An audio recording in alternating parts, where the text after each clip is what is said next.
안녕하십니까. 연세대 겸임교수 신광식입니다.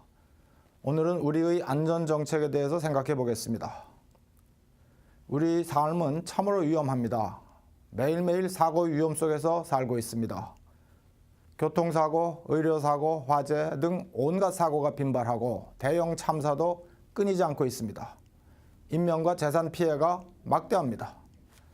사고 예방이 중요합니다. 또 사고가 나면 피해를 최대한 줄이고 적절한 피해 보상이 이루어지게 해야 합니다. 이것이 안전정책의 역할입니다.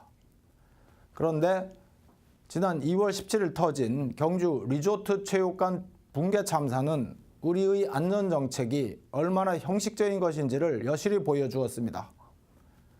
대형 참사가 날 때마다 우리는 안전불감증이 부른 후진국형 인재라고 진단합니다.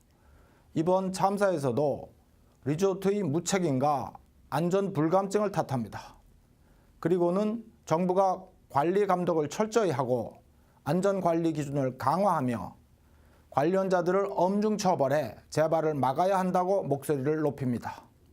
대형 참사가 터질 때마다 이런 일들이 되풀이됩니다. 이런 행정규제 위주의 접근으로는 안전불감증을 고치기 어렵습니다. 규제를 강화하면 사업자들은 안전 자체보다 규제의 준수 또는 회피에 더 집중하게 됩니다. 한정된 행정 능력으로 수많은 사업자들의 규제 준수를 확보할 수 없고 무수한 실제적 및 잠재적 사고 위험을 찾아내서 제거할 수도 없습니다.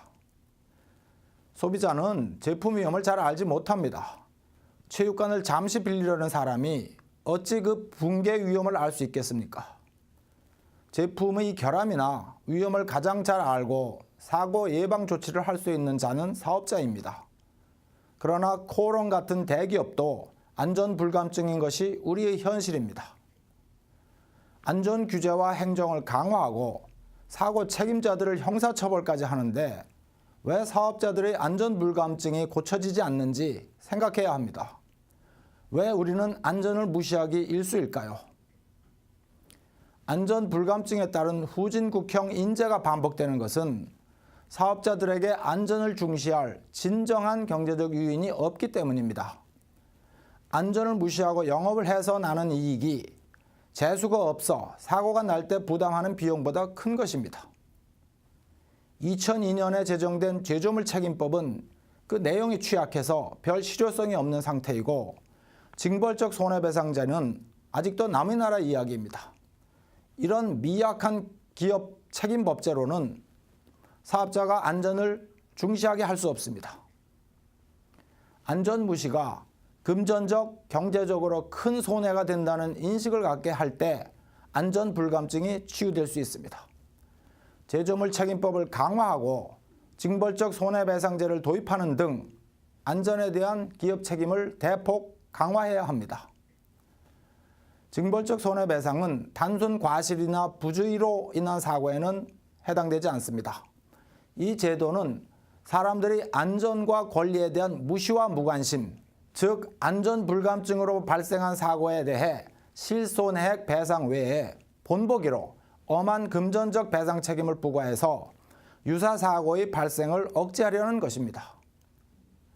제품의 위험을 알면서도 제품을 생산, 판매하거나 예측 가능한 사고 위험을 무시하고 영업하는 경우 등의 징벌적 손해배상 책임이 부과될 수 있습니다.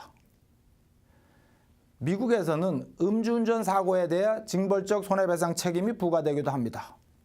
사실 음주운전은 불특정 타인들의 안전에 대한 무시에서 나오는 행동이기 때문입니다.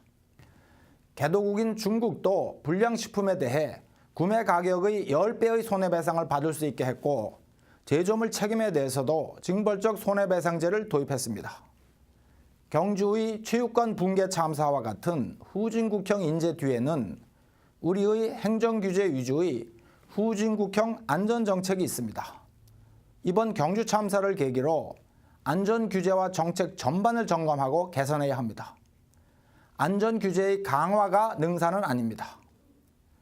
징벌적 손해배상제 도입, 제조물 책임법 개정 등을 통해 사업자들이 자발적으로 안전을 확보하고 향상시킬 유인을 갖게 해야 합니다.